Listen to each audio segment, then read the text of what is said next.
setengah industri, tetapi saya tak ada maklumat tentang itu, tapi saya rasalah mostly industri dekat Malaysia ni akan gunakan air daripada bekalan tempatan. And then yang ketiga adalah treatment of wastewater to make it acceptable for release or use. Okay, ini adalah rawatan air sisa daripada industri ataupun air sisa kumbahan. So apa-apa air sisa daripada industri ataupun air kumbahan ni, air sisa daripada sistem kumbahan, air sisa ini perlulah dirawat sebelum dilepaskan masuk ke dalam sungai. So mengikut kriteria tu adalah mengikut sama ada standard A ataupun standard B lah, macam yang saya pernah beritahu sebelum ni. Okay, so di sini dia cakap the type and degree of treatment of water are strongly dependent upon the source and intended use of water. So darjah atau jenis rawatan air ni dia sangat bergantung kepada sumber air tersebut dan juga tujuan kegunaan air yang dirawat itu. Contohnya kalau kita nak guna air tu untuk bekalan tempatan, dan air tu sumbernya adalah daripada air mentah, air sungai. So mungkin darjah rawatan dia taklah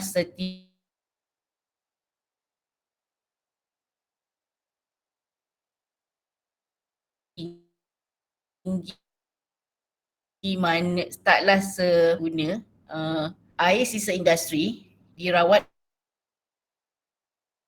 untuk kegunaan tempatan.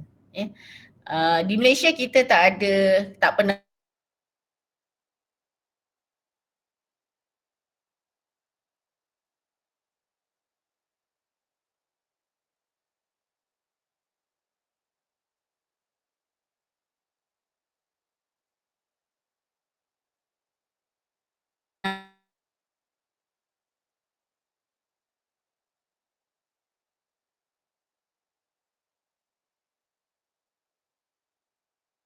sebelum ni di negara jiran kita. Di Singapura, mereka pernah hasilkan satu air, mereka rawat air kumbahan untuk dihasilkan menjadi air minuman.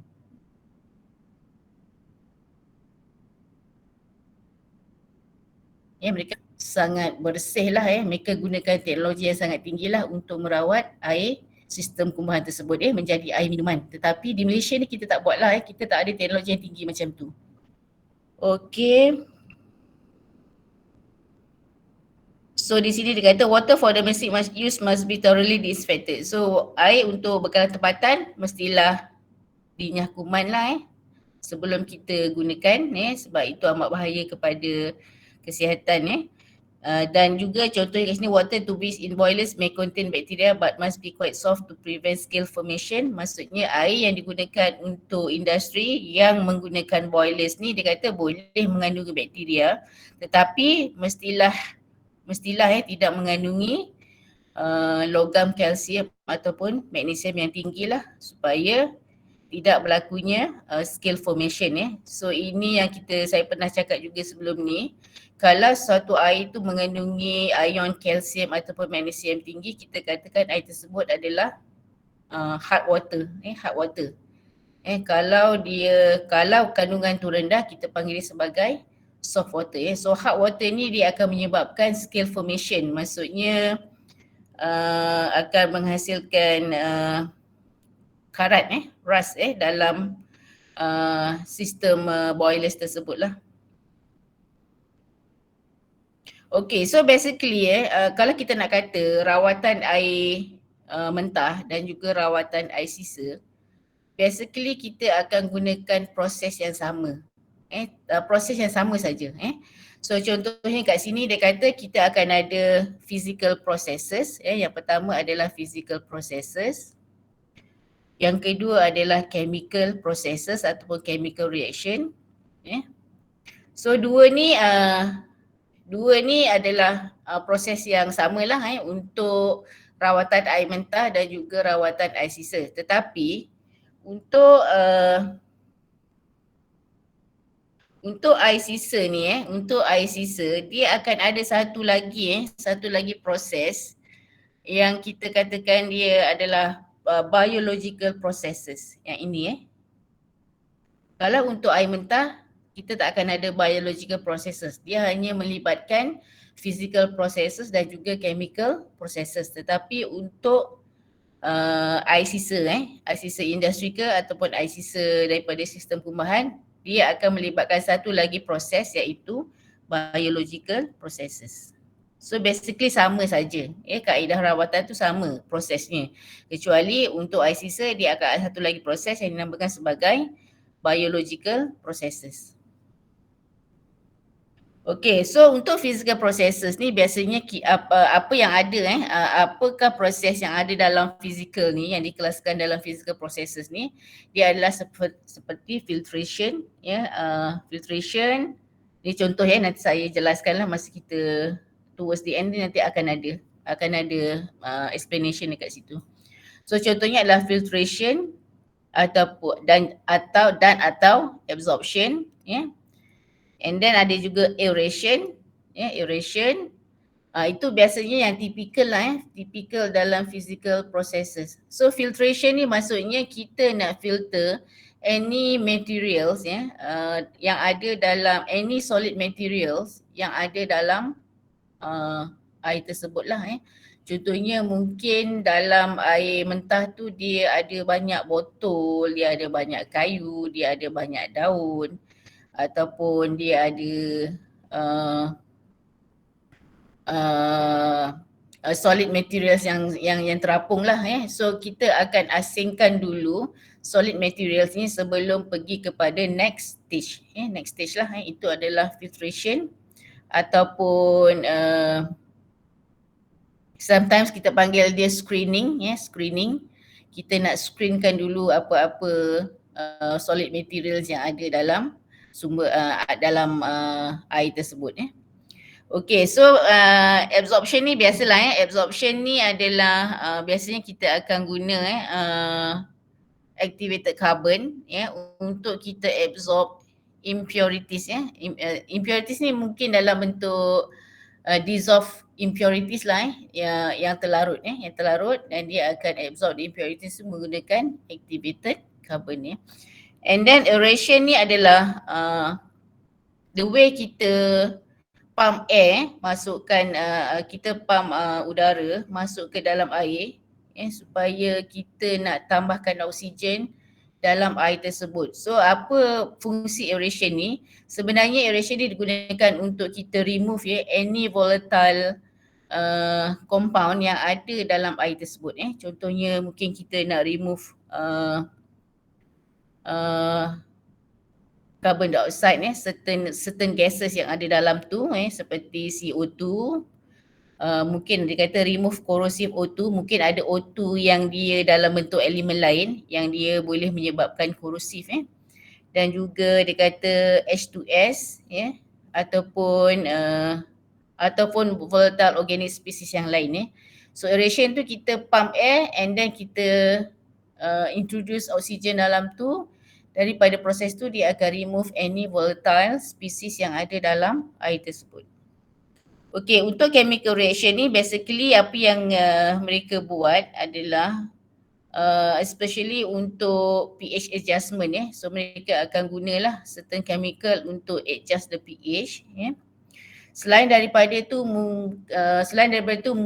kita juga gunakan certain oxidation punya compound supaya untuk oxidize any organic compound yang ada, any hazard organic compounds yang ada dalam air tersebut supaya air tu lebih selamat.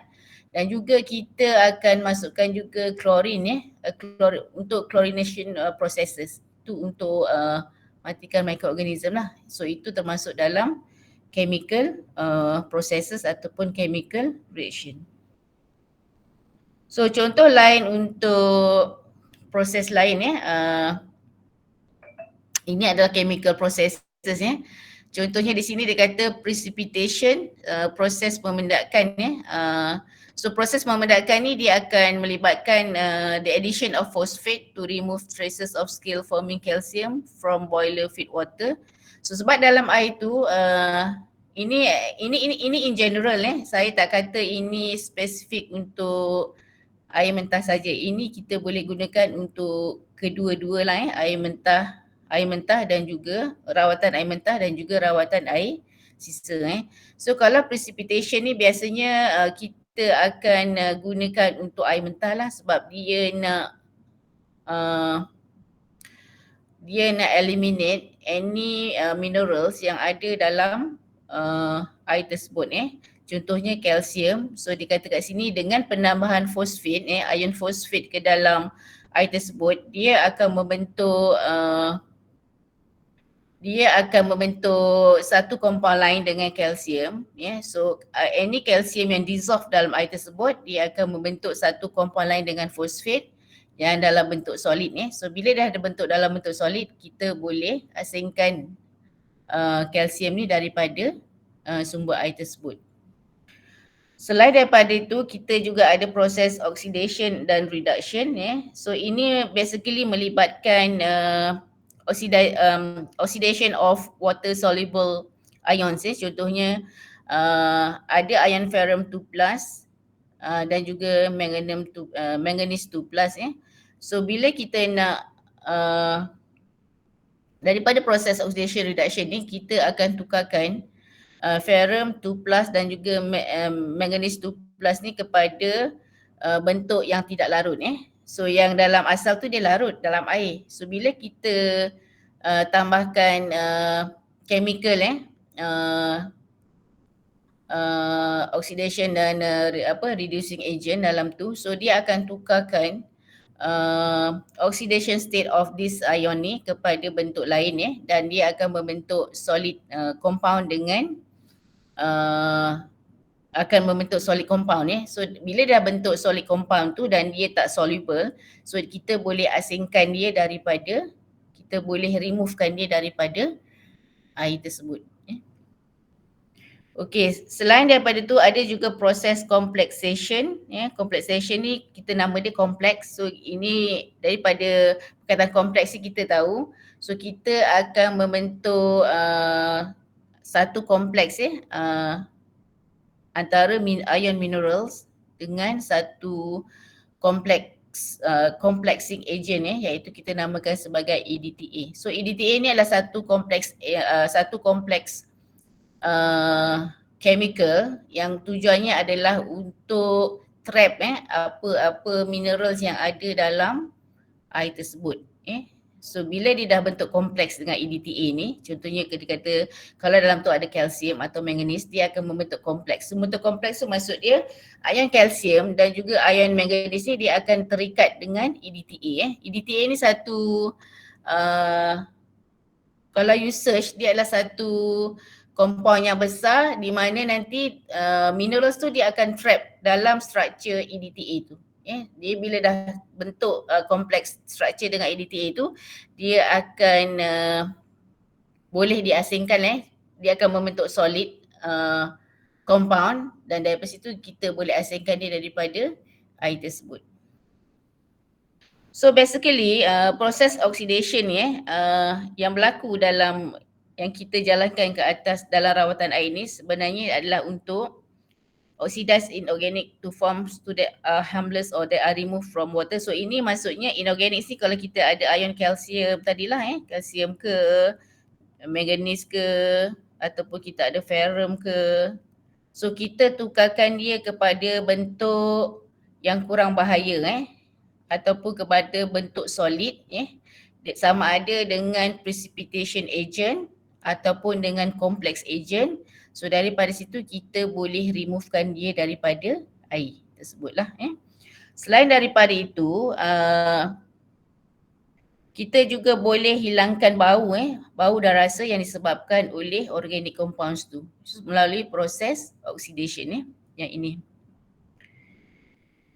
Selain daripada bau dan rasa, kita juga boleh hilangkan colour melalui proses oxidation ni. Dan juga selain daripada itu kita boleh removekan organic compounds tu dengan convert the organic materials to biodegradable species melalui proses oxidation tersebut. Dan juga kita boleh membunuh ataupun neutralize pathogens. So any any microorganism tu dia akan termusnah melalui proses oxidation tersebut. Okey, ini adalah contoh-contoh lah contoh-contoh oxidation agent yang digunakan dalam proses treatment water treatment. So di antara ni kita nampak lah kita boleh gunakan oksigen sebagai oksidan oxidation reagent ataupun oksidan ataupun agent pengoksida Kita boleh gunakan oksigen, kita boleh gunakan hydrogen peroxide ataupun H2O, H2O2, hydrogen peroxide ataupun ozon, O3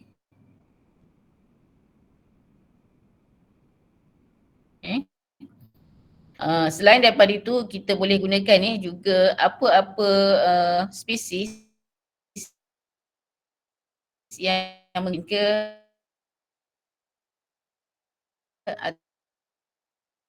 sama ada NH2Cl ataupun ClO2 sebagai oksidan yang digunakan untuk to reduce ataupun to eliminate ataupun to minimize energy dalam air tersebut.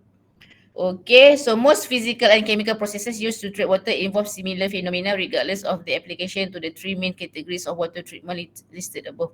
So dalam 3 kategori yang saya sebutkan tadi rawatan air industri, rawatan air untuk domestik dan juga rawatan air sisa ni dia memang akan gunakan physical dan juga chemical processes, tetapi untuk treatment biasanya dia akan ada satu tambahan lagi lah iaitu biological, sebab water tu dia mengandungi macam-macam lagi jenis pollutant yang ada dalam air sisa tersebut so dia akan ada extra lagi pasukan tu memenuhi kriteria standard A ataupun standard B yang ditetapkan. Okay. Treatment of drinking water, ini treatment of fresh water ataupun raw water, rawatan air mentah biasanya akan hanya melibatkan physical dan juga chemical process. Sebab air tu dia punya kualiti tak seteruk seperti air sisa. So dia hanya melibatkan physical dan juga chemical processes sahaja.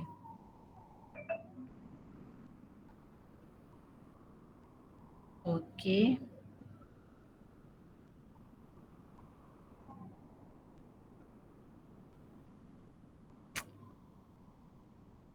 Okey, dalam rawatan air ni banyak teknologi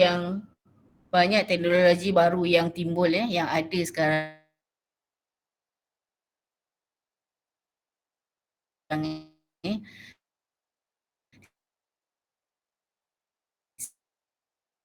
Sebabkan oleh semakin banyak pollutants macam-macam pollutant ada dalam bukan setiap orang manusia akan menggunakan pharmaceutical products disebabkan penyakit yang ada lah contohnya kita mungkin ada masalah diabetik, kita mungkin ada masalah blood pressure, kita mungkin ada masalah demam, kita mungkin ada masalah allergies, kita mungkin ada masalah macam-macam So setiap penyakit tu kita akan gunakan ubat pharmaceutical product.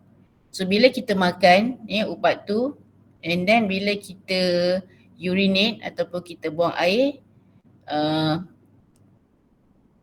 akan ada traces of pharmaceutical product ni yang akan ada dalam apa yang kita lepaskan lah dan ia ada dalam air sisa atau dalam air lah dalam air sisa kumbahan ataupun mungkin dalam air sisa kumbahan lah mainly So itu pharmaceutical. Kita juga ada benda lain juga selain daripada pharmaceutical. Dalam bilik mandi kita gunakan macam-macam produk yang kita gunakan seperti kita guna shampoo, kita guna ubat gigi, kita guna sabun mandi, kita guna sabun basuh, kita guna apa macam-macam dan di situ pun akan ada traces of, akan ada chemical chemical ataupun pollutants dalam produk-produk ni yang bila kita gunakan dia akan memasuki sistem air kumbahan juga dan daripada situ dia boleh memasuki dalam air sungai juga dan akhirnya dia akan datang kepada kita jugalah. So dengan macam-macam teknologi, macam-macam produk yang kita gunakan, macam-macam chemical yang ada so bermacam-macam jenis pollutant yang akan ada dalam sumber air kita So lately memang ada banyak teknologi untuk merawat air untuk merawat air. Contohnya seperti dengan menggunakan membrane special membrane processes melibatkan penggunaan membrane dan membrane itu adalah seperti satu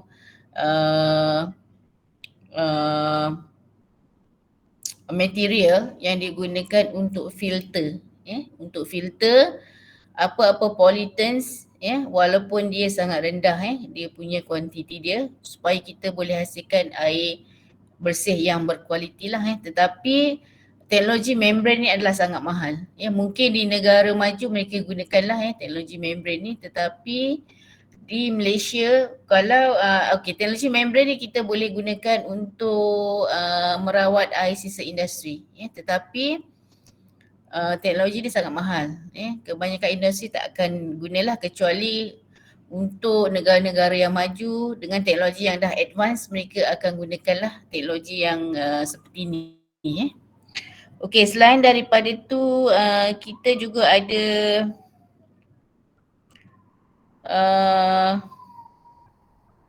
advanced oxidation of impurities. Yang pertama ni adalah membrane Membrane ni hanya melibatkan filtration of pollutants ataupun impurities yang ada dalam air tersebut lah Selain daripada membrane process ni kita ada juga satu lagi namakan sebagai advanced oxidation. Advanced oxidation maksudnya dia akan gunakan teknologi lain untuk remove lagi apa-apa saki-baki pollutants yang ada dalam air sisa tersebut basically new technologies ni dia akan letak di peringkat hujung sekali basically kita akan ada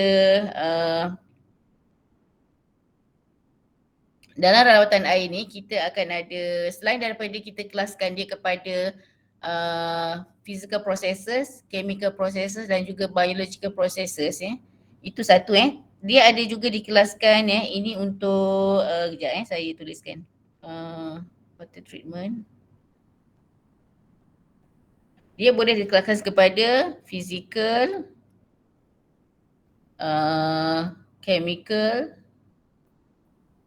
dan juga biological processes Selain daripada itu ada lagi satu dia juga dikelaskan ada satu lagi pengkelasan untuk water treatment ni dia pergi kepada primary treatment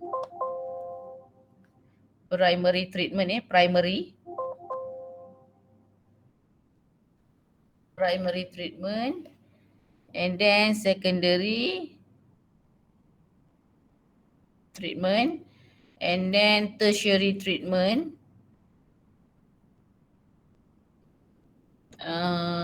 primary, secondary and tertiary. Okay, ni ada dua pengkelasan untuk water treatment Water treatment ni adalah biasanya digunakan untuk pengkelasan yang kedua ni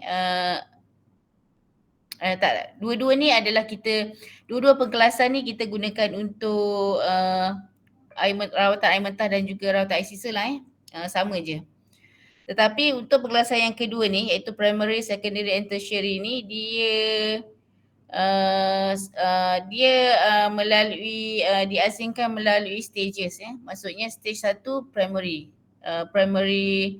treatment, stage 2 secondary treatment, stage 3 tertiary treatment. Tetapi untuk yang jenis 1 ni, dia keseluruhan dikelaskan kepada physical, chemical and biological. So physical tu mungkin ada di primary treatment ataupun secondary treatment. Chemical processes tu mungkin ada di primary treatment ataupun secondary treatment ataupun tertiary treatment.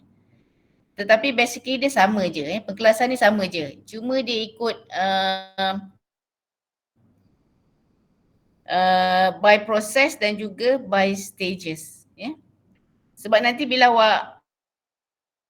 awak go through, bila awak baca, mungkinlah kalau awak nanti go through apa-apa artikel ke baca, mungkin awak akan jumpa dua jenis pengkelasan ni lah. Tetapi dia adalah sama je sebenarnya. Dia hanya mengikut, yang pertama ni mengikut processes, physical, chemical and biological processes. Yang kedua ni adalah by stages.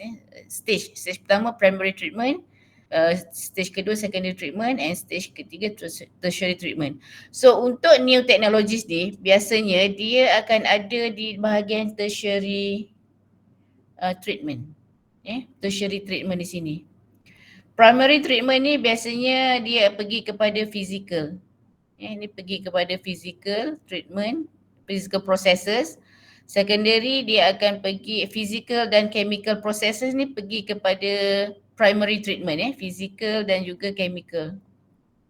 Untuk secondary treatment ni dia akan pergi kepada biological processes. Dan selepas daripada secondary treatment ni, iaitu selepas biological processes ni, kalau kita nak kualiti air yang lebih cantik lagi, lebih berkualiti lagi, lebih rendah dia punya level of pollutants tu, treatment tu boleh pergi lagi kepada tertiary treatment. So tertiary treatment ni biasanya kita katakan sebagai advanced treatment. So yang dalam advanced treatment ni adalah seperti membrane processes ni lah, membrane processes ke ataupun advanced oxidation ke. Advanced oxidation ni adalah proses pengisdaan menggunakan photocatalyst. Photocatalyst tu adalah kita melibatkan satu bahan pemangkin, catalyst tu pemangkin. So kalau kita kan dia photocatalyst, pemangkin yang menggunakan yang menggunakan cahaya supaya boleh berlaku proses catalyzation tu, proses untuk oxidation tu lah, untuk advanced oxidation tu. So membrane process dan juga advanced oxidation tu ada dalam tertiary treatment. Nanti kita akan tengok lah. So saya punya research, saya sekarang ni saya tengah buat PhD kan ni, saya punya research tu dia pergi kepada advanced oxidation. Saya gunakan satu catalyst, photocatalyst.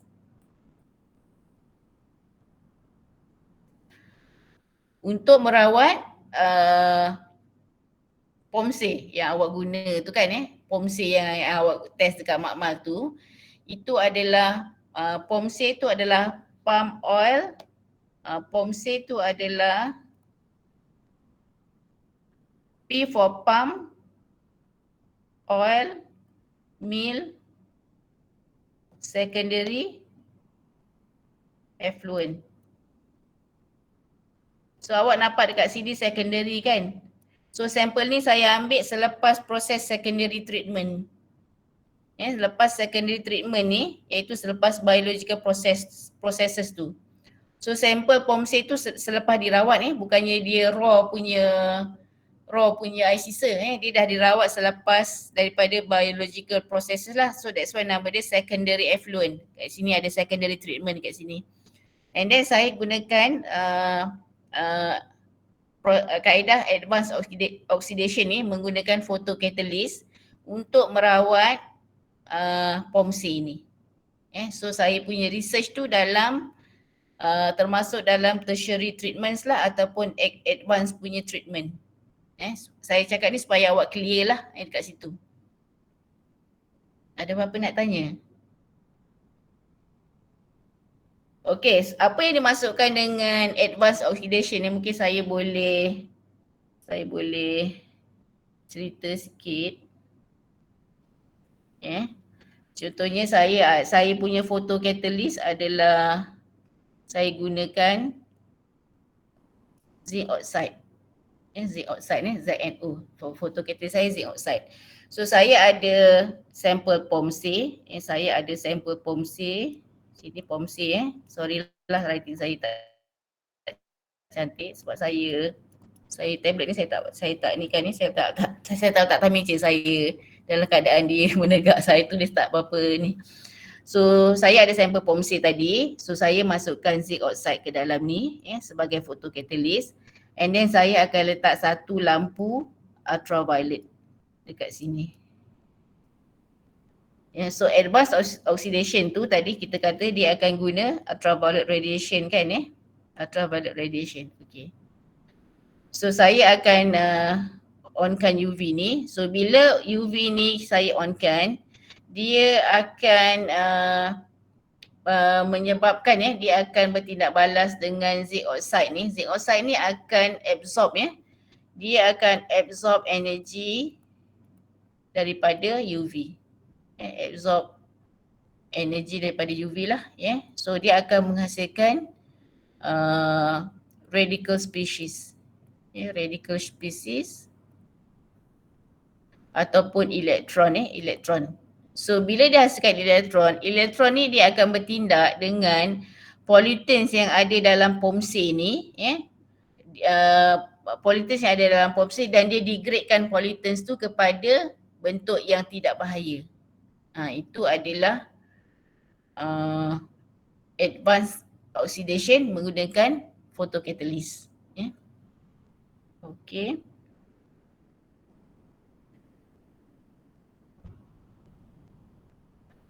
Okay, ini adalah objective of water treatment So basically kita rawat air, yang pertama kita nak protect lah protect the consumer's health kita nak menjaga kesihatan pengguna. Sorry, sekejap.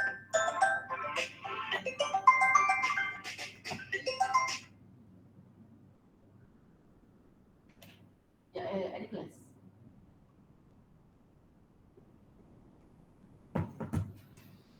So yang kedua adalah to make it acceptable by the consumers. So bila air tu kita dah rawat, dia akan menghasilkan bau rasa yang acceptable acceptable oleh pengguna. And then yang ketiga adalah for economical reasons, iaitu bila kita rawat kita boleh menghalang daripada scaling and corrosion in pipelines yang disebabkan oleh minerals yang ada dalam air tersebut seperti kalsium ke atau magnesium yang boleh menyebabkan masalah hardness tu. And then dia kata dalam setengah kes kita perlukan untuk menambahkan certain purpose dalam air tersebut lah.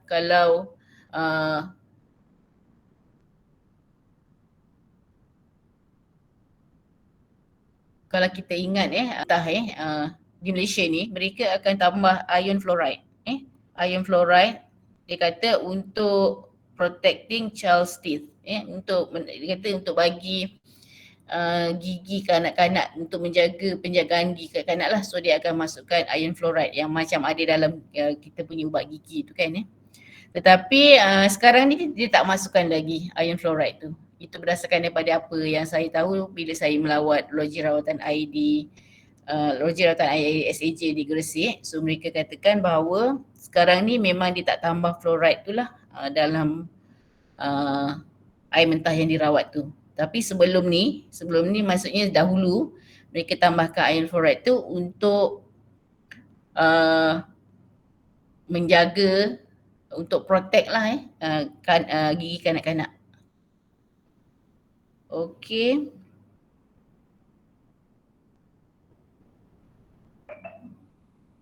Okey, okey. So ini adalah ini adalah apa-apa pollutants ataupun apa-apa masalah dalam air yang menyebabkan kita perlu untuk proses rawatan. So dia kata kat sini, water cannot be consumed in its natural state due to possible presence of. So kita tak boleh gunakan air tersebut disebabkan oleh the presence of floating objects, algae, excessive ferrum, manganese or hardness, suspended solid, dissolved gases, taste, odor or colour, dan juga organic or bacteriological pollution. So dengan adanya benda-benda ni dalam air tersebut, kita tak boleh gunakan air tersebut lah. Bermaksud air tersebut tidak mencapai kualiti air yang bersih.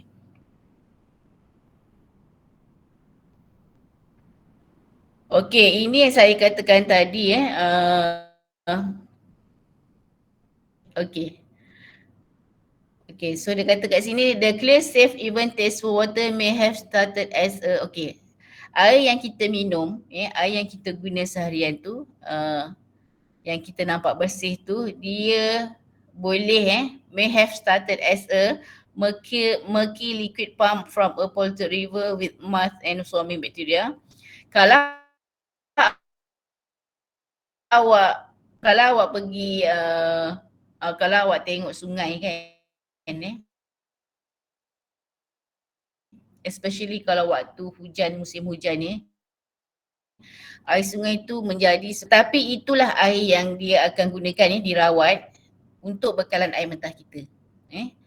So air sungai di Malaysia ni kalau dalam keadaan bukan dalam musim hujan, air tu clear lah, air sungai tu jernih lah, cantik tak seteruk kalau waktu hujan. Kalau waktu hujan turun, musim hujan, air tu akan menjadi sangat keruh seperti teh tarik tu, tetapi air itulah yang mereka akan proses menjadi air bersih untuk bekalan kegunaan kita seharian. So dia kata kat situ mungkin berpunca daripada air sungai yang penuh dengan lumpur ataupun daripada air sisa dan juga daripada air kumbahan. So dia kata kat sini, the water treatment plant operator job is to make sure that the water plant product presents no hazard. So water treatment plant ni fungsi mereka adalah untuk merawat air supaya air yang dibekalkan tu tidak berbahaya kepada pengguna. So ini adalah satu produk yang saya katakan tadi, from toilet to tap, getting a taste for drinking recycled wastewater. So ini adalah new water, ni adalah produk yang telah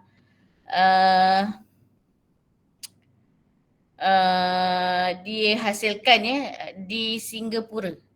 Di Singapura ni, saya tak ingat tahun bila, tapi bila dia dipublish ni pada tahun 2015 ni, pada masa tu yang kita pun kan macam daripada air daripada toilet dia boleh pergi kepada air minuman tetapi dia dengan teknologi yang tinggi tu, dengan penggunaan teknologi yang canggih dan advance tu, mereka boleh hasilkanlah air yang berkualiti lah, air yang bersih lah.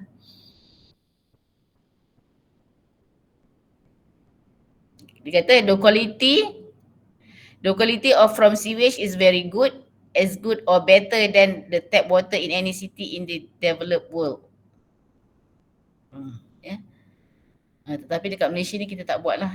Saya tak tahulah kalau kita buat, kita boleh minum tak? Macam tu kan. Kita boleh minum tak air tu? Okay, so untuk ini adalah satu piawaian untuk kualiti air minuman. So untuk kualiti air minuman di Malaysia ni biasanya bekalan air mentah kita ni kita ambil daripada raw water, daripada air sungai lah. Kita tak ambil daripada wastewater. Kita tak ambil daripada wastewater, kita akan ambil daripada air sungai. So ini adalah standard National Drinking Water Quality Standard untuk kualiti air mentah dan juga kualiti air minuman lah. So dia kata kalau kita nak hasilkan memproses air itu menjadi air minuman yang kita boleh gunakan untuk makan, minum So disenaraikan di sini adalah recommended raw water quality lah. So air sungai tersebut mestilah ada ciri-ciri ni lah contohnya untuk turbidity apa dia, color apa dia, and then pH ni apa dia. Ini adalah dia punya value lah So kalau untuk selepas diproses, so mereka perlu ada certain ciri yang ini pula lah yang dalam ni pula lah. So dia ada banyak parameter lah sebenarnya. So kalau tengok kat sini kita ada total coliform, E. coli, turbidity, color, pH, free residual chlorine, kan macam-macam ada So dia long list lah sebenarnya. So ada total dissolved solid, chloride, macam-macam Tetapi dia tak semua yang dia akan pantau lah Tak semualah dia akan pantau di loji rawatan air. Dia ada beberapa parameters, important parameters yang mereka akan pantau. Especially mungkin pH, ammonia, dissolved solid, saya tak ingat apa lagi, tapi dia tak semua dia ada beberapa parameter yang penting saja Kalau untuk apa ni, kalau tengok kat sini ada anionic detergent, MBAS, and then akan ada lagi seperti arsenic, cyanide, plumbum, copper, sodium ni mereka akan tengok kepada raw water tu. Di Malaysia ni biasanya tak ada masalah logam berat lah dalam bekal air mentah So dalam proses uji rawatan tu mereka tak pantau, maksud saya setiap kali rawatan mereka akan check tak. Mereka mungkin ada skala dia lah, mungkin dalam satu bulan, dalam beberapa kali rawatan tu mungkin ada sekali yang mereka akan pantau lah untuk especially untuk logam berat dan sebagainya ni sebab dia ada banyak jenis ni, logam berat, organic compound semua ni lah Tetapi yang mereka pantau, yang mereka monitor tu adalah ada beberapa parameter. Saya tak ingat apa, mungkin yang saya turbidity, and then odor taste tu biasalah mereka akan secara fizikal mereka akan check. And then mungkin total dissolved solid ammonia. Saya rasa itulah dia tak semua. Apa yang saya nak katakan, walaupun senarai ni panjang, tak semua parameter ni yang mereka akan buat setiap kali mereka jalankan nak lepaskan air yang mereka dah rawat lah untuk for certain parameters yang for certain parameters saja yang mereka akan pantau setiap kali mereka setiap kali SAJ kalau di Johor ni SAJ lah setiap kali SAJ rawat air tu ada few important parameters yang mereka akan pantau dan selebihnya tu mereka akan buat dalam bentuk skala lah tak sekerap seperti parameter yang tadi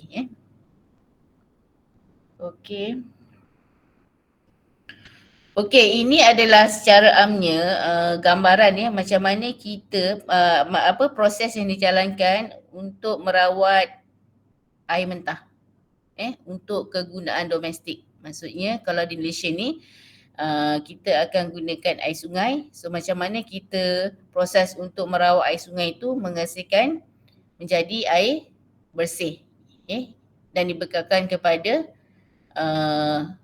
domestik lah ataupun tempatan So di sini adalah, ini secara general, nanti saya akan tunjuk dekat Malaysia ni dia buat macam mana Ini saya ambil daripada buku.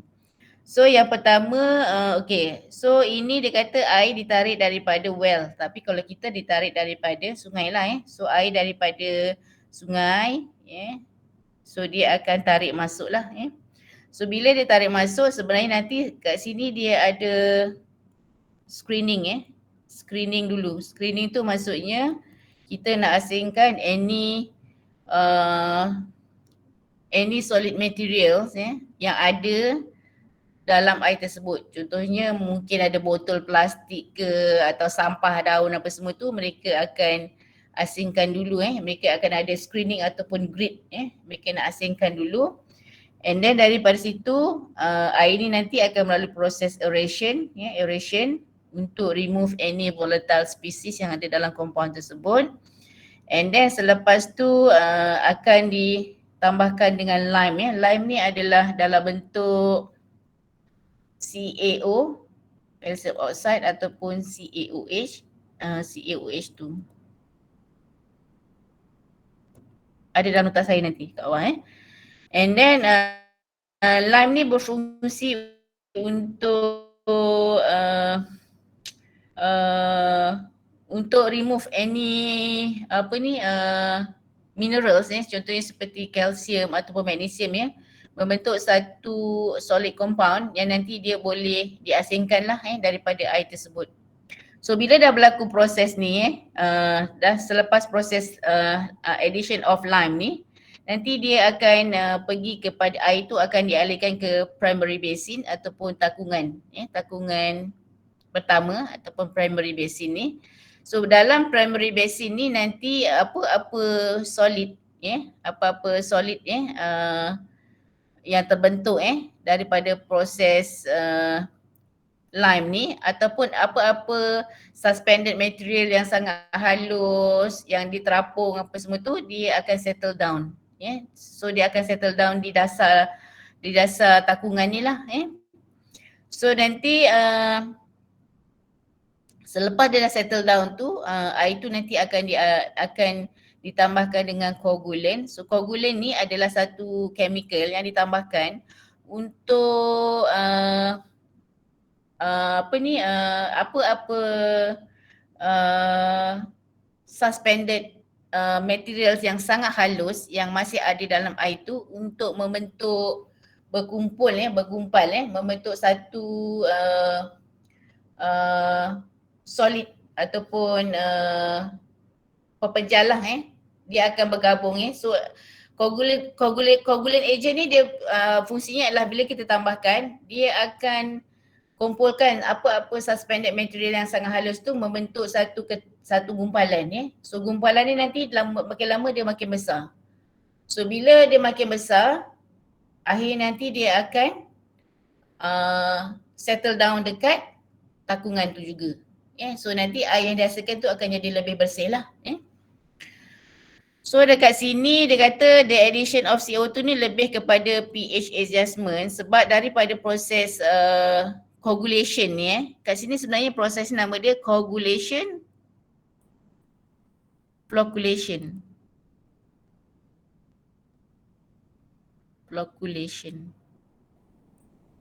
Dia ada certain chemical tu biasa kita panggil sebagai chemical tu adalah aluminium sulfate yang kita selalu panggil dia sebagai alum kalau awak pergi loji rawatan air kita kata alum tu itu adalah ejen untuk penggumpalan apa-apa suspended partikel yang sangat halus yang ada dalam air tersebut So mula-mula nanti dia akan bergumpal membentuk gumpalan kecil. So lama-lama gumpalan kecil ni dia akan bergabung menjadi satu flock yang besar.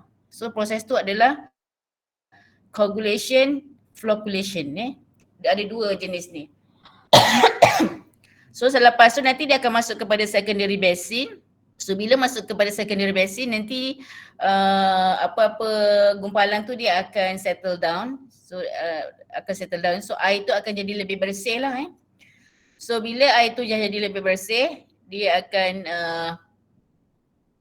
ditambahkan pula dengan klorin lah, gas klorin for chlorination untuk matikan apa-apa microorganism ataupun bakteria yang ada dalam air tersebut. And then lastly adalah dia akan melalui satu filtration process lagi Kalau filtration process ni, kalau apa yang saya tengok di loji rawatan air SAG di Gresik, mereka gunakan pasir pasir sungai. So dalam takungan tu daripada secondary basin ni air ni akan pergi masuk kepada takungan air bersih ni. So dalam takungan air bersih tu dia akan ada pasir sungai So nanti air tu akan melalui pasir sungai tu dan dia baru masuki kepada salur-salur pipe untuk ke kepada takungan air bersih lah, simpanan air bersih. So selepas proses filtration ni nanti mereka akan buat ni lah quality monitoring lah. Dia check lah kalau pH macam mana apa semualah. And then selepas tu bila dah ni, dan dia baru distribute kepada pengguna. Okey, ini adalah penerangan lah dari apa yang saya cakap tadi. So aerator tu fungsinya adalah untuk remove volatile solute, and then dan juga untuk remove ion removal. So dalam air ni biasanya dia akan ada banyak ion ferrum sebab ion ferrum tu daripada minerals daripada dalam tanah tu dia ada, memang dah ada semula jadi. So dia akan tukarkan ion removal ni, proses oxidation yang berlaku kat sini ion tu ditukarkan daripada ion 2 kepada ion 3. Ion 2 tu soluble dalam air. So dia nak keluarkan yang soluble ion 2 dalam air tu adalah menukarkan dia kepada ion 3. So ion 3 ni bentuk dia adalah insoluble. So dia tak larut. Dia akan jadi partikel macam tu. Dan daripada situ nanti dia boleh asingkan lah, dia akan settle down dan jadi air tu takkan ada lagi ion 2. And then ini adalah addition of lime. So dia kata kat sini biasanya selepas proses aeration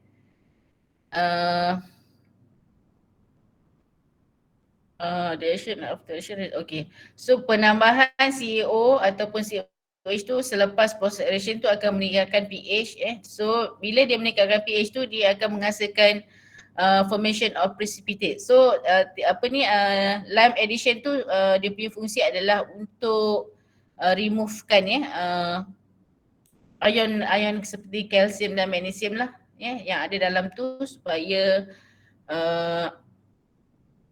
masalah hot water tu tak timbul lah di situ. So this precipitate akan settle from the water in a primary basin. So bila dia dah jadi solid dia akan settle down tu maksud dia akan termendak di dasar basin lah atau takungan So yang air yang di bahagian atas tu akan menjadi lebih jernih, lebih bersih.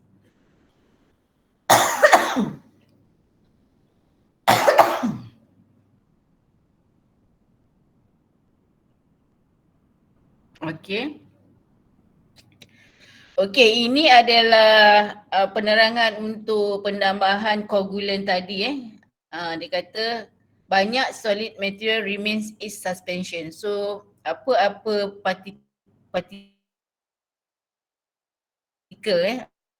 ataupun solid material dalam bentuk halus-halus tu dalam air dia akan terapung so dia memerlukan penambahan koagulan ataupun agen penggumpalan seperti iron 3 and aluminium sulfate. Biasanya saya biasa guna dekat makmal tu adalah aluminium sulfate ataupun kita panggil sebagai alum.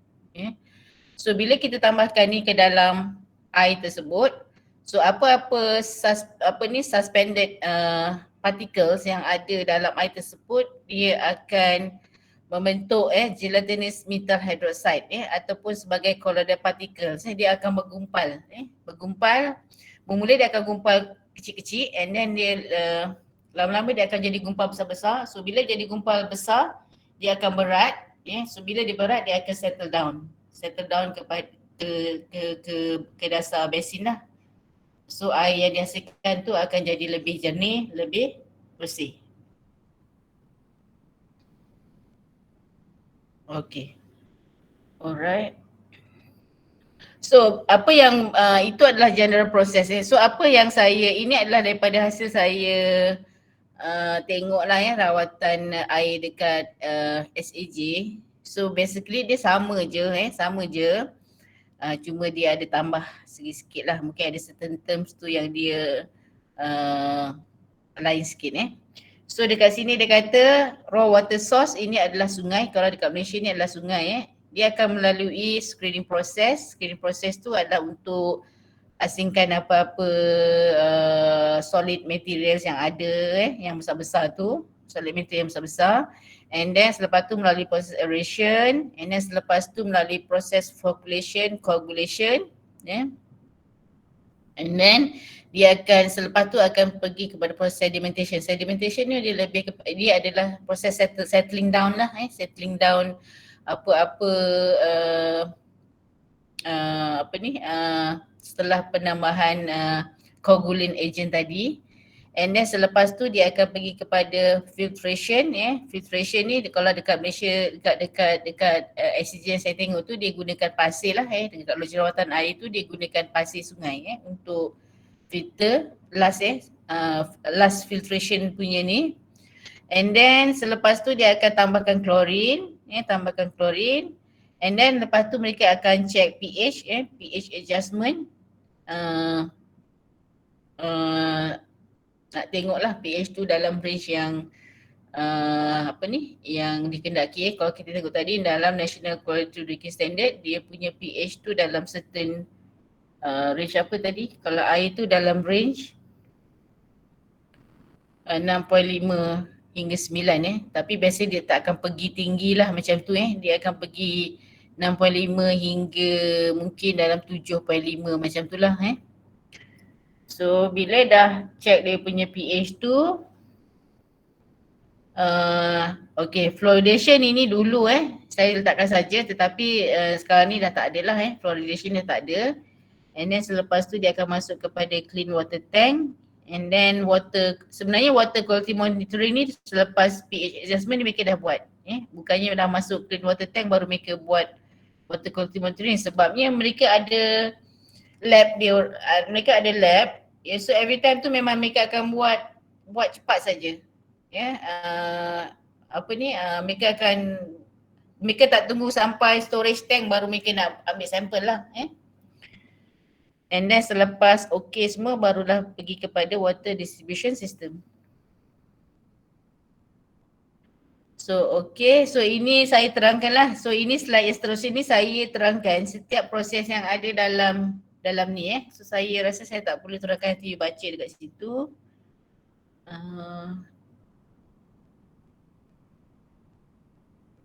Okay. Okay. So ini gambarannya lah So gambarannya. So air sungai dia akan ada water intake dia akan melalui water intake dekat sini masuk dialihkan masuk. So bila ini adalah proses aeration. So kalau air sungai tu bersih, maksudnya tak perlulah nak screening ke apa just air tu lalu je lah dia tak. Screening tu macam macam bentuk pagar lah pagar jaring halus-halus, dia nak trap apa-apa sampah je daripada sampah tu masuk ke the next step punya ni lah proses. So ini aeration, biasa kita nampak kalau aeration dekat sistem kumbahan tu dia macam dekat tengah-tengah kan, ada satu sistem dekat tengah and then dia nampak dia ada berpusing je kat tengah tu kan, dia nak introduce oksigen tu. Tetapi dalam loji rawatan air ni mereka, yang ini dinamakan sebagai cascade aeration. Cascade. Ini namakan sebagai cascade aeration, maksudnya air sungai tu dia akan melalui macam anak tangga ni kan dia akan macam terjun kan. So bila terjun tu dia akan membentuk buih-buih ni, dan itu dia akan membolehkan oksigen di udara tu untuk masuk ke dalam air tersebut lah. Tetapi di SAJ Gresik tu mereka gunakan sistem yang macam dekat sistem air kumbahan tu, yang kalau you nampak kan dekat tengah tu mereka nampak macam ada buih-buih banyak tu kan so itu bergantung kepada loji rawatan air macam mana lah So kalau ini namakan sebagai cascade aeration. Yang satu lagi tu saya tak ingat apa nama dia And then ini adalah flocculation tank, maksudnya dia tambahkan dengan so dia kalau awak tengok dalam, masa saya tengok dulu dia akan ada banyak tank besar-besar ni. So kita boleh lalu kat tepi ni lah tengok macam mana, tapi agak scary jugalah, takut termasuk dalam tank tu kan. Tapi memang ada banyak takungan, so dia peringkat berperingkat primary basin, secondary basin, and then pergi kepada filtration punya basin, and then baru dilepaskan. So dia akan ada banyak takungan ni. So ini adalah water quality monitoring device online. Okay, so sebenarnya online lah maksudnya nanti mereka akan sampel tu dia akan automatic akan ni lah melalui alat-alat ni, dan dia akan beri bacaan. So proses tu sangat cepat lah sebenarnya, sangat cepat. So ini gambaran dia lah saya just letak aje lah untuk nampak lebih mudah. So air sungai, pumping station, air sungai dia pump masuk, and then dekat sini terus dimasukkan kepada evacuation tank lah kat sini. Ini secara lebih ringkas lah Tapi kalau awak tak rujuk yang ini pun tak apa. Saya rasa awak terus pergi kepada apa yang saya dah cakap awal-awal tadi lah. Dekat sini dia tak nampak kepada mana primary tank, mana secondary tank, and then seterusnya. Okay.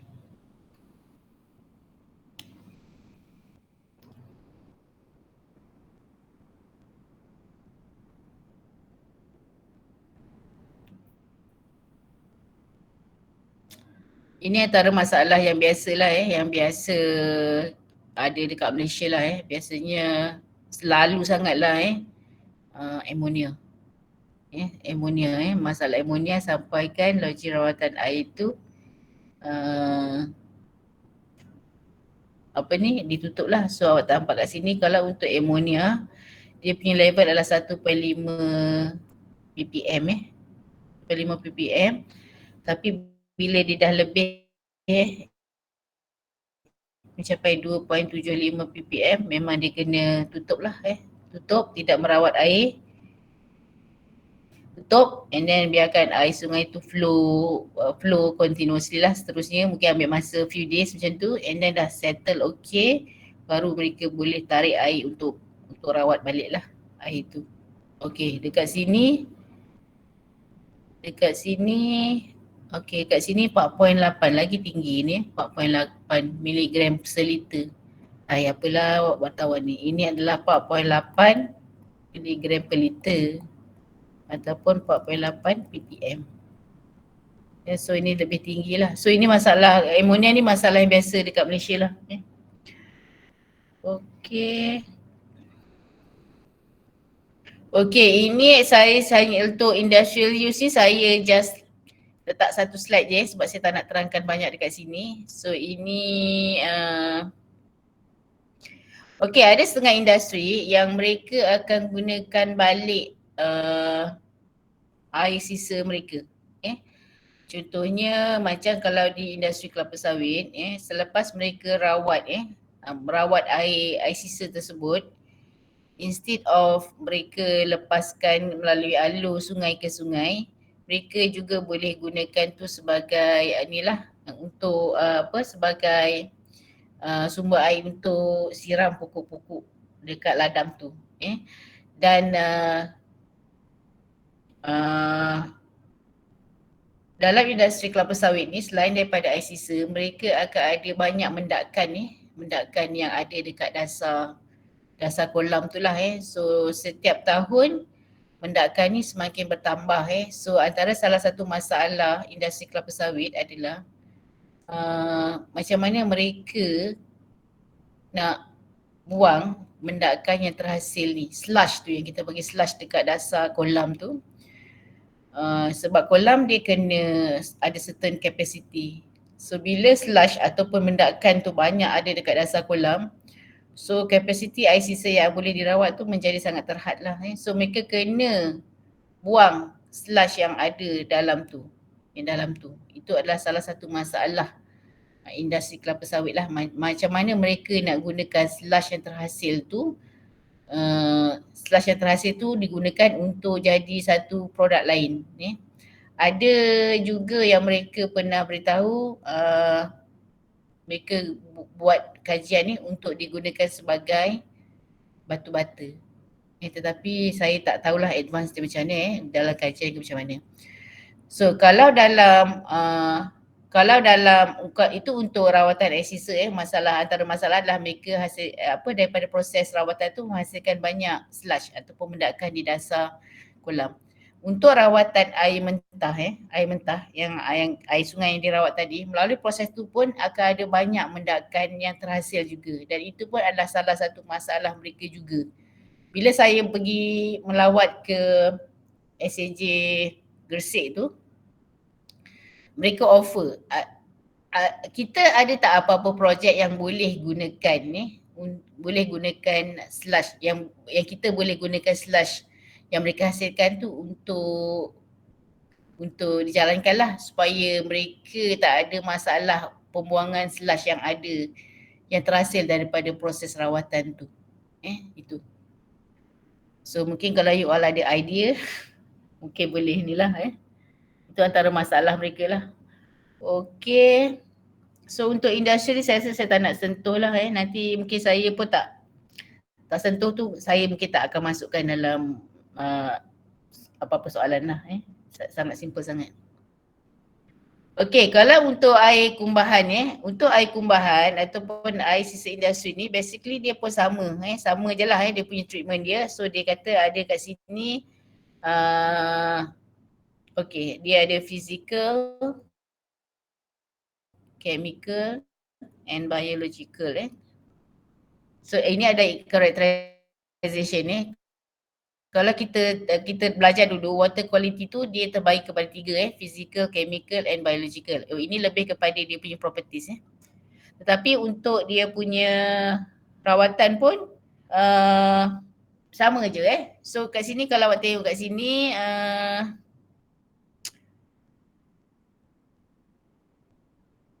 okay, ini adalah satu gambaran wastewater treatment process Yang ini adalah untuk air kumbahan dia samalah air sisa industri pun lebih kurang macam ni, sama So dekat sini ada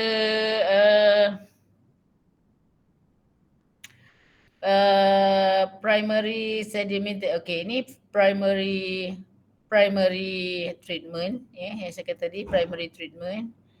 And then ini adalah mana biological ni, sekejap.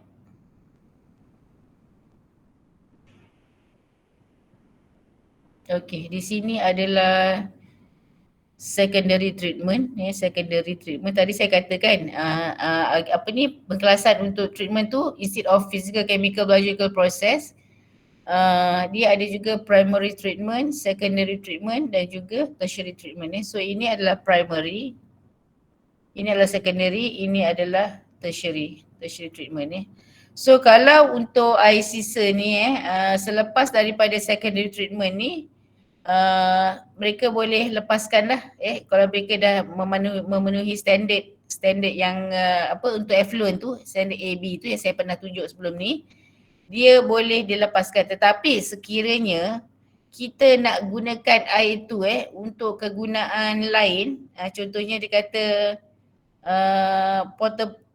indirect potable drinking reuse, mungkin kita nak gunakan untuk kegunaan harian kita, dia mesti melalui lagi satu lagi step tertiary treatment, supaya air sisa tersebut lebih bersih lebih bersih yang kita boleh gunakan lah Tetapi dekat Malaysia ni memang tak ada plan untuk buat tertiary treatment, dia hanya sampai secondary treatment and then dia release So primary treatment dia lebih kepada physical and chemical processes manakala secondary treatment dia pergi kepada biological processes. Biological processes maksudnya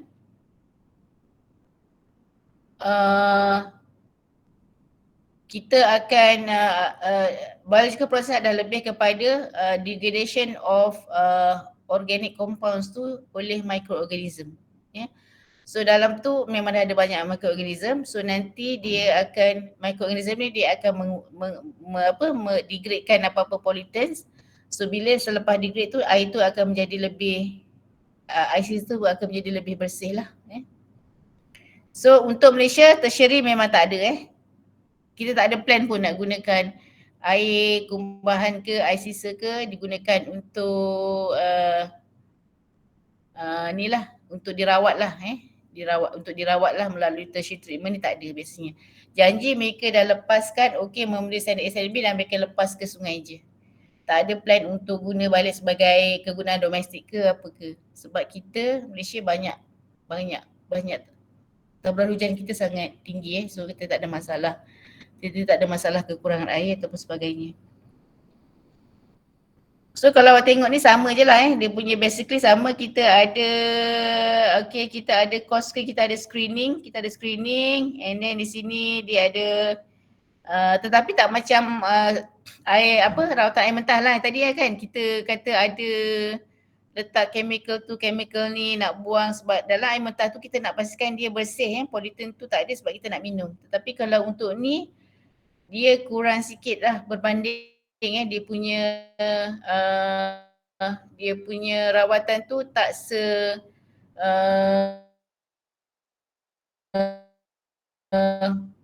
critical screening and then primary sedimentation tanks.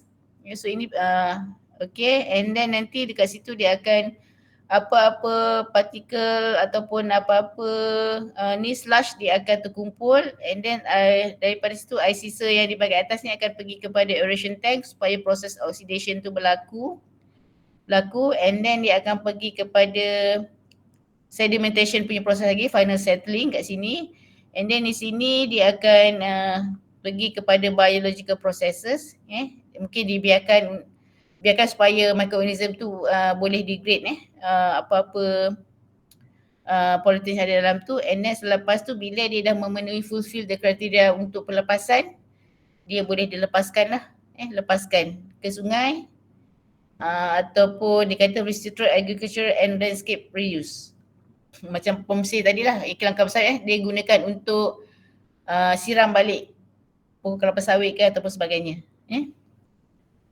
Okey, mungkin saya nanti akan terangkan lebih detail dalam untuk rawatan ICC industri saya akan terangkan lebih detail dalam subjek waste management. Dalam waste management saya ada slot dekat situ lah. Okey, so tadi saya kata ini adalah penerangan lah Dia kata sewage treatment method dia ada physical unit operation. Okey, dia ada physical yang saya kata tadi and then dia ada chemical unit processes chemical apa-apa the addition of chemical tu dia termasuk dalam chemical unit processes. Mungkin dekat sini dia kata ada chlorination dekat sini itulah kalau untuk ni itu saja tak ada lain.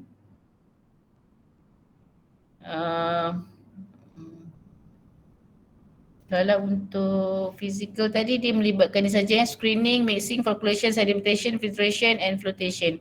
Tapi tak semua proses ni adalah dalam kita punya sistem lah Mungkin screening ada, flocculation mungkin ada, sedimentation, filtration ni mungkin dia tak. Filtration ni saya rasa saya tak pasti nanti saya ni tapi mungkin biasanya tak ada lah biasa tak ada. Kenapa kita nak ni sangat kan sebab dia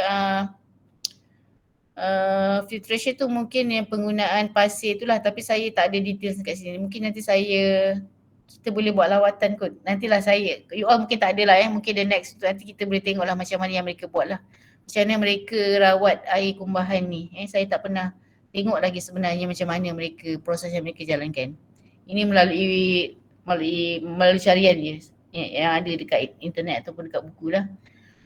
Okay, and then dia ada biological processes. Okay, so biological processes ni okay. So selepas last tadi kan bila dia masuki secondary punya proses selepas dia dah screening, sedimentation, selepas tu mereka akan pergi kepada biological unit processes. So basically mereka akan just dedahkan macam tu lah supaya microorganism tu bertindak untuk degrade apa-apa pollutants yang ada dalam tu. So nanti mereka akan pantau mungkin ada dia punya tempohnya berapa hari yang mereka kena ada. And then selepas tu baru mereka, bila mereka check kualiti tu dah okey, melepasi standard A ataupun B, standard B lah biasanya kalau ni, dia akan baru dilepaskan ke sungai. Okey. Ini saya tak nak terangkan saya tak terangkan. Ini penerangan untuk sewage treatment. Nanti you bacalah dekat sini, saya ada terangkan apa dia screening, apa dia primary sedimentation, and then apa dia secondary treatment by biological processes. And then gunakan untuk secondary waste treatment by biological. Ini ada rasa tak nampak benda ni. So ini dinamakan sebagai tracking filter. So dalam tracking filter ni dia ada satu lapisan filter ni yang apa ni, yang warna ni, yang ni yang macam ada partikel-partikel ni, itu ada satu filter, and then air sisa tu mereka akan lepaskan melalui sprinkler ni. So dekat filter ni dia ada microorganism. Dah ada microorganism pada filter ni. So nanti microorganism ni dia akan degrade apa-apa pollutants yang ada dalam air sisa tu, and then selepas tu barulah dilepaskan, dikeluarkan. Ni salah satu contoh lah, tapi tracking filter ni kat Malaysia macam tak ada dekat, saya rasa banyak kat luar negara lah. And then untuk tertiary treatment, ni tadi saya kata untuk apa-apa rawatan air sisa, so sewage ni termasuk dalam air sisa, dia akan ada tertiary waste treatment. So tertiary waste treatment ni kita katakan juga sebagai advanced waste treatment. Advanced waste treatment. So basically kita nak jadikan air sisa tu lebih bersih. Lebih bersih lah, lebih rendah dia punya pollutants dia. So dia kata effluent from tertiary treatment is of a high standard and suitable for reuse. So mempunyai kualiti yang tinggi dan sesuai untuk kegunaan. Bukannya dibuang ke sungai lah, boleh mungkin ada certain certain application yang kita nak guna. So dengan melalui tertiary treatment ni kita boleh gunakan dia.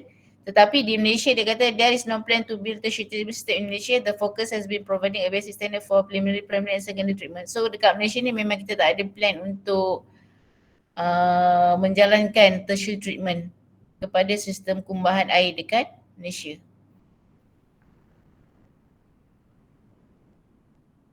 So ini gambarannya lah daripada tadi sewage dia akan pergi kepada preliminary treatment. So dalam preliminary treatment ni dia adalah proses kat sini screening apa semua tu adalah preliminary treatment. And then selepas tu dia pergi kepada primary treatment. So primary treatment ni adalah lebih kepada removal of settleable and floatable materials. Sedimentation process, and then selepas tu dia akan pergi kepada secondary treatment. So dalam secondary treatment ni baru dia akan buat biological treatment lah kat sini Yang tadi primary treatment yang ini. And then selepas tu kalau nak pergi kepada tertiary treatment pun boleh, tetapi dekat Malaysia tak ada, dia terus pergi kepada effluent discharge.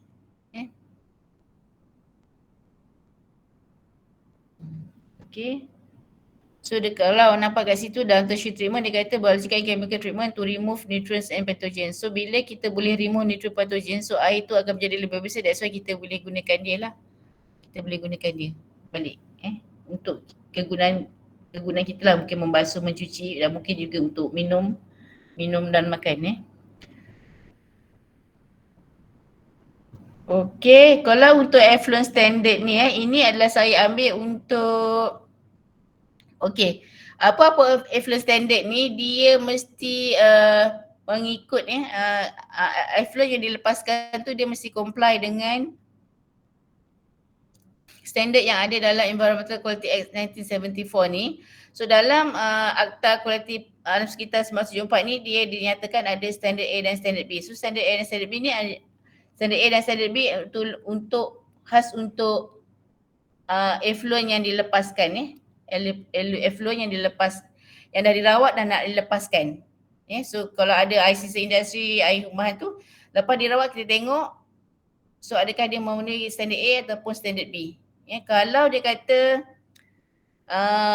air sisa yang dirawat tu kita nak lepaskan ke sungai, dan sungai itu air mentahnya digunakan sebagai water supply intake ataupun digunakan sebagai belakang air mentah untuk roji rawatan air. So air sisa industri tersebut mestilah memenuhi standard A. Standard A ini. Kalau dia tak, kalau bukan air sungai itu bukan digunakan sebagai bekal air mentah kepada roji rawatan, so effluent tu boleh memenuhi standard B. So kalau tengok kat sini standard B tu mungkin agak tinggi sikit lah in terms of ada certain beberapa parameters ni lah. Yang ni saya dah terangkan sebelum ni kan. So contohnya kalau ada satu sungai, sungai ni di hujung ni ada loji rawatan air, water treatment plant. So ada satu industri dekat sini. Satu industri dekat sini, dia nak lepaskan air sisa dirawat masuk sungai. Tapi air sungai ni digunakan untuk loji rawatan air. So industri ni mesti pastikan bahawa effluent yang dilepaskan tu mestilah comply dengan standard A. Okay, kalau tak ada water treatment kat sini, maksudnya hanya sungai biasa saja, dia boleh comply dengan standard A. Tetapi saya dengar di negeri Johor untuk industri kelapa sawit, tak kisah macam mana pun mereka kena comply dengan standard A. Itu yang mereka baru nak kuat-kuasakan lah. Okay, so saya slide saya pun dah habis. So ada apa-apa nak tanya tak? Mungkin untuk proses industrial wastewater treatment yang lebih spesifik kepada industri tu nanti saya akan terangkan dalam waste management lah esok lah kelas saya dengan awak kan esok pagi. Betul tak? Esok pagi kan kelas saya waste management? Ya Puan. Puan Siti ada bagi tahu apa tak nak guna kelas tu ataupun tak? Setakat ni tak ada pun. Tak ada, dia tak nak buat test Saya pun tak buat test lagi, saya nak buat test minggu depan boleh tak? Test 1.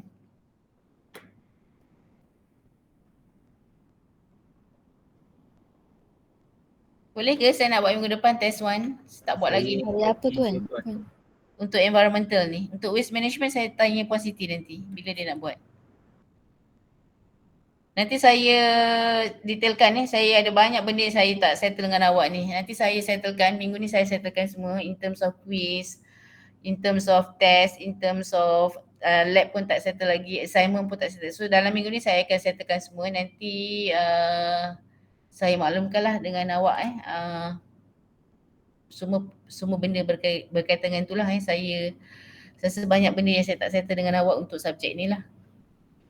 Untuk lab, kita akan ada lagi 2 lab. Minggu depan Ahad cuti, so tak ada lab kan. So minggu seterusnya tu, saya hanya nak buat untuk 1 hari tu saya nak settlekan lagi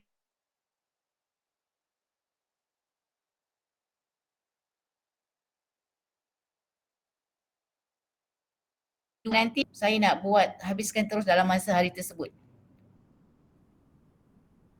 Faham tak? Kalau ada grup yang dia tak buat lagi BOD dan juga COD contohnya eksperimen BOD dan COD tak buat lagi. So saya nak buat BOD dan COD itu terus dalam masa 1 hari. Jadi nanti ada satu grup akan habis dalam satu grup pertama akan habis teruslah minggu selepas minggu depan minggu depan dah besar. So the next tu nanti satu and then satu lagi satu. Jadi setiap grup akan habiskan semuanya dalam 1 hari lagi lah untuk lab, dan make sure awak isi borang-borang yang untuk eksperimen yang awak tak buat lagi. Okay. Clear tak? Clear? Okay, clear. Kalau clear, okay. So kalau tak ada apa-apa saya stop dekat sini lah. Extended awak kena isi dalam, ada link dalam apa author tu. Okay. Okay, terima kasih semua. Okey Puan. Terima kasih Baik Puan. Puan. Terima kasih Puan. Okay, Terima kasih Puan. sama. Terima kasih Puan. Terima kasih, Wan. Terima kasih Puan. Sama. Terima kasih Puan. Selamat Raya semua Selamat Raya, saya minta maaf saya batin kalau ada salah silap saya. Selamat Raya Puan. Selamat Raya Puan. Okay, Terima kasih Puan. Selamat Raya. sama.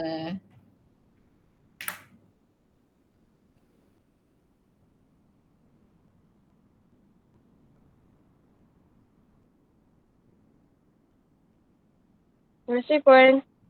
Sama.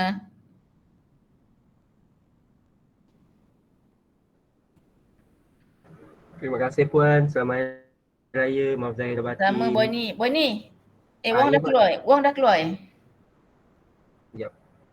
Dah keluar dah. Okay, tak apa. Nantilah Bibi